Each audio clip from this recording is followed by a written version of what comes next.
Hey, welcome into a Tuesday, Husker247 Daily. I'm Michael Bruntz, Brian Christopherson over there basking in the glow of a Monday Night Football victory for his Minnesota Vikings.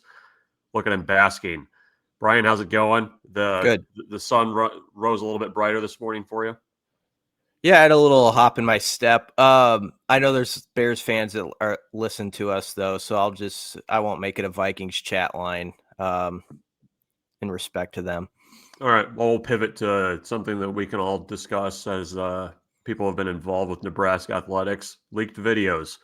Nebraska, or Will Compton releases a, a leaked video of Matt Rhule's halftime speech to his team. He'd already addressed it during the press conference yesterday. Basically said he was pissed, got on him. They allowed a kind of a drive towards the end of the half where Akron got into position for a field goal attempt. And what did you make of the video? What did you make of Matt Rhule's comments? And what does this kind of signal to you about where Nebraska is in year 3 of the Matt Rhule tenure? I like the video because I like whenever we get a peek behind the curtain. I like the comments because um, Husker fans are hungry for that type of team, and there hasn't been a Nebraska team in a while. And I know it's just Akron, so we don't want to go overboard with it, but that steps on someone's throat when you have the chance to. There's been too many games, even when there's been opportunities for this program where they've scored, but then they've allowed that 75-yard drive or whatever. And they just can't quite stack things together. And so I like the tone setting message early in this season that was the point of all that. It's like, yeah, you're going to win the game by 40, some 50 points, 60, whatever. But it's about the standard that you should expect to play at no matter who's across from you. He was really tough on him about that last drive Akron had at the end of the first half. And basically, it's that idea. If you have like an Akron or a Houston Christian or a team that's lower level that's coming to play you, you don't want them at the end of the game thinking, man, I could play at that program. I'm as good as that guy across from me. I'm better than him. You want them, as he said, looking down as they shake your hand. That makes a lot of sense to me. I enjoyed it. The yeah, I mean, and it was I appreciated the swear words being bleeped out in the leaked video as well. That was a nice touch by whoever leaked that.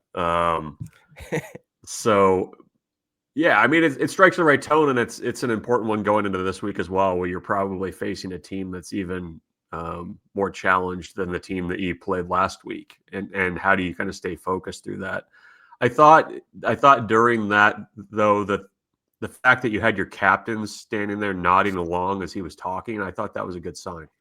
Yeah, it sounds like Marquise Buford in particular has been really important early in this year in sort of being a player voice for what the mission is and holding to that standard. And I think he's a guy that sometimes is probably undervalued a little bit by fans and media, just for how much he means beyond being a player and how he sets the tone. And so they do right now have a good sort of one voice system going on, as in everybody's sort of speaking the same language. You can kind of tell when they get up at the press conferences and all that, and just how they speak. And so I think that's probably just the way Matt Rhule wants it, not because he wants them copycatting him and just having to say what he says, but it's that idea that everybody is kind of believing what's being said and then repeating it. You said somebody a little over or underappreciated, undervalued. Let's talk about somebody who I think is actually somehow being lost in the shuffle a little bit from last night's or from Saturday's game. Dylan Raiola. Not a ton of conversation about the game he had, some of the throws he made. 24 for 31, 364, 4 touchdowns, no interceptions. The no interceptions thing for the second straight game is a big deal for a Nebraska team that's currently +2 in turnover margin. And I mean, not really forcing a ton of turnovers, but um, what have you made of Dylan's first 2 games, Brian? And I guess when you kind of compare where we left him in New York to where he is now, what stands out to you about what's different in 2025 for him? Yeah, I think one of the reasons why there hasn't been as much talk is, yeah, it's the opponent, but also it's not just like overly flashy stuff. What he's doing really well is the stuff actually Rhule was talking about back at Big Ten Media Days in Las Vegas. He's like, it's not going to be about the wow plays. It's going to be about getting into the right check, pre-snap, or making that read, that someone doesn't even realize he made, that set something up, getting you in the right run plays and stuff like that. I think that's what this coaching staff is appreciating so much right now about Dylan and the guys around him, is that he's just getting them in the right stuff, and he's seeing what the other side is offering up really well and responding like a guy who's now been around and really studied this thing inside and out for 8 months with Dana. So that's what impresses me the most, is the stuff pre-snap and stuff that we might not even know exactly why it looked so easy, but it was because he saw something before the play that helped it look easy. And so you got to give him a lot of credit early on in this season. I mean, he like 78% right now completion percentage. As you mentioned, the no picks. That's the biggest thing. We talk all off season about, like, he had the 13 TDs, 11 picks last year. Could he be like a 3-to-1 touchdown to interception ratio guy or something like that? That's sort of what you need to be elite, at least that. And so far, so good. 6-0, I think it is. Well, he made some throws in that game, though, too, that were, I mean, for lack of a better word, I mean, they were surgical. I mean, he completes the first, 9, I think, in that game. Mm-hmm.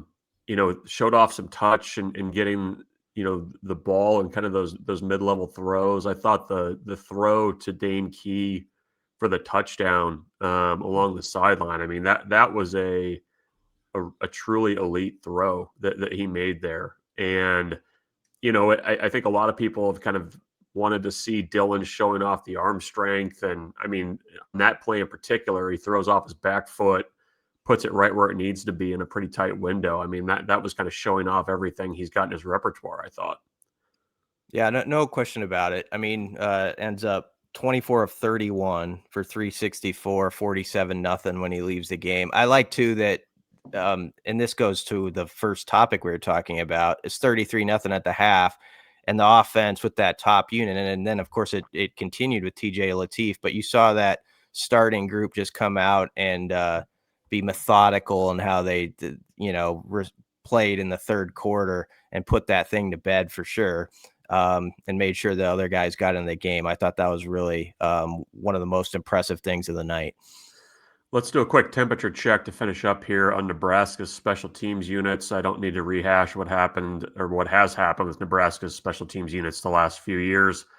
Here's what you need to know, though. Ja'Cory Barney, 4 punt returns, 87 yards. Mm-hmm. Isaiah Mosey had 1 for 5. So 5 for 92 if you're doing the math. That total surpassed Nebraska's total for the season for the last 4 seasons. So far, Brian, how is this special teams overhaul with Mike Eckler gone? And what does that number in particular say to you about a group that wanted to come in and return a lot of punts? Yeah, I mean, it was the added layer after the first week, right? Because Cunanan and Archie Wilson were great in the opener in Kansas City and a big reason why Nebraska won. But you heard Matt Rhule come back and I think kind of issue the challenge through the media. Like, yeah, it was all right on special teams, but, we didn't return it like we wanted to. And they knew they'd have opportunities in this game. And sure enough, Ja'Cory, he's good at it. He's just a natural. You can tell. Like, I'm not going to say he's like Pearson L yet, but he's got that sort of knack that certain guys have to have, actually, where you can tell, like, since they were 5 years old, they were meant to just do that, like catch the ball, not worry about 11 guys flying down to try to tackle them. And they're fearless. And he has that mindset, which really translates well there. And there were some good things too from guys that we don't hear as much about, like Derek Branch, Kamir Prescott's out on those units, Vince Genatone. Those are a few of the guys who really helped that out. The only thing I wish, Bruntz, is that there was a weird 7-yard punt where it bounced backwards that Akron had, and Ja'Cory ran up on it.